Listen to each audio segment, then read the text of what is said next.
kabayan, may napanood akong video dito sa Facebook nga ipinirito niya yung dahon ng kamuting kahoy. Pwede pala yung makabayan. Gusto ko rin magpirito makabayan ng dahon ng kamuting kahoy. At kaya naman makabayan, kumuha na ako makabayan at ito na makabayan yung ating dahon ng kamuting kahoy. Hinugasan ko na itong ating dahon ng kamuting kahoy makabayan. Kaya naman makabayan, bubudburan na natin ito ng harina. Babagkarin natin ito makabayan para dumikit ang harina dito sa dahon ng kamuting kahoy. Katapos natin mabalot ng harina makabayan, itabi muna natin ito makabayan. Isunod na natin makabayan ang paggawa ng ating batter. Lagyan po natin ito ng 3 kutsarang harina. Ito naman makabayan ang ating crispy fry.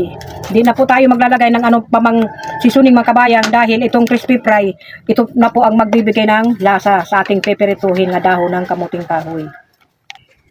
Mix po natin makabayan.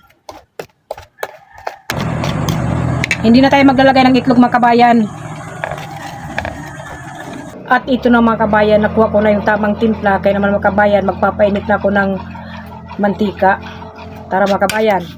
Ibos na po natin itong ating mantika mga kabayan. Ibos na po natin itong isang bote.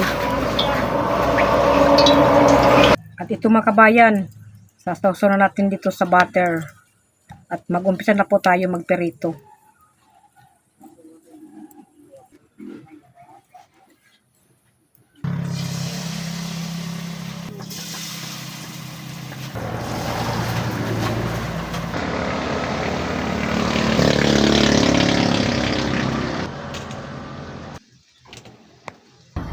At ito na mga kabayan, luto na po itong ating piniritong dahon ng kamuting kahoy.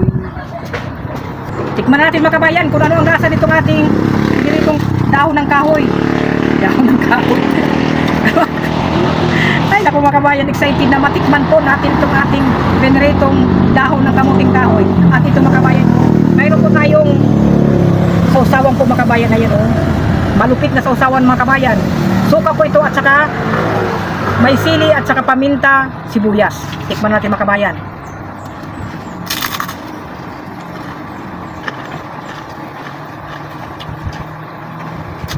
Wow, ang sarap mga kabayan. Crunchy. Perfect mga kabayan. Ang sarap.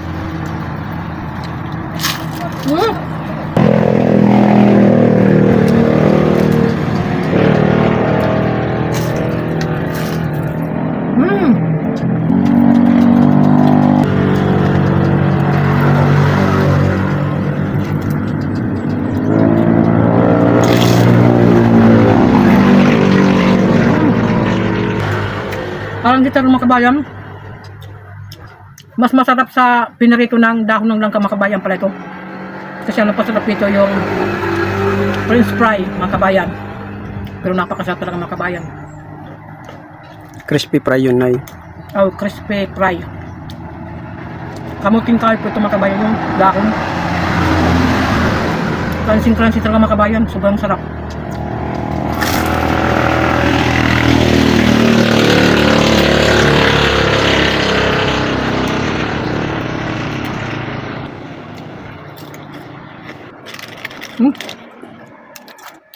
Pati yung tangkay niya mga kabayan eh, oh, na crispy din. Hindi gaano. Ito talaga yung dahon niya mga kabayan. Sobrang sarap.